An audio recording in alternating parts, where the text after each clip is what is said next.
Hey guys, here's an update on the how to grow Washingtonia robusta palms. These were the ones that were inside. I just grabbed two. I've repotted them all. I took them out of that red pot. I don't know if you've watched the other videos, but this is like part 10, I think.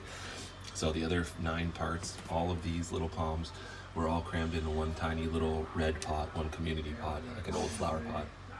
And these were the first two I pulled out, so you can see these leaves right now.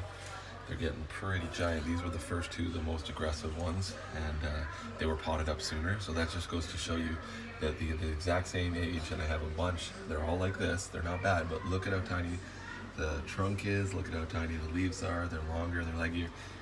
When they're in these right here, look at this trunk right here.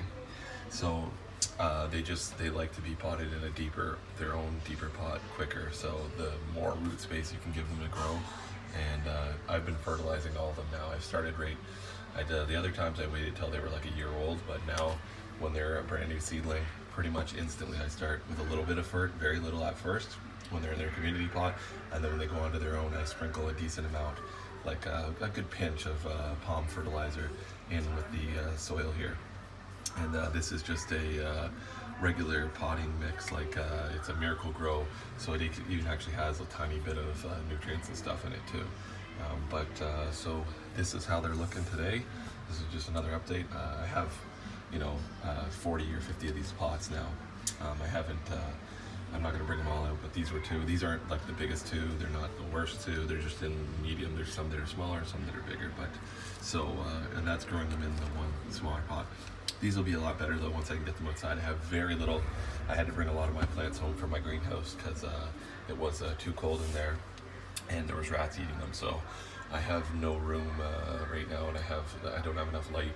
I only have one 40-watt LED grow lamp on them, and I'm sharing it between all of them, so they're getting very little light at this time of the year. Starting to get some sunlight, so I'm trying to bring them by some of these windows to see if they can get a little more light.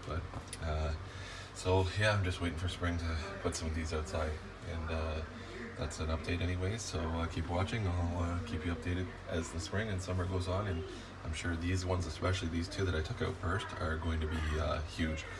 I was already looking at my largest seed grown from last year, and they weren't even this big quite by the time I put them out in April, May.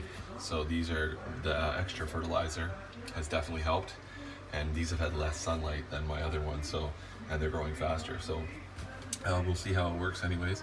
I'm a little bit worried some of these leaves are really big on these guys. They're just gonna bend over and kind of break off, but you just gotta let them go through it, and they'll start growing new stuff out of the center. Let it all snap or burn off or whatever it's gonna do. You're probably gonna lose it all once you put it in full direct sun, but we'll see how it goes anyways. Thanks for watching. Later.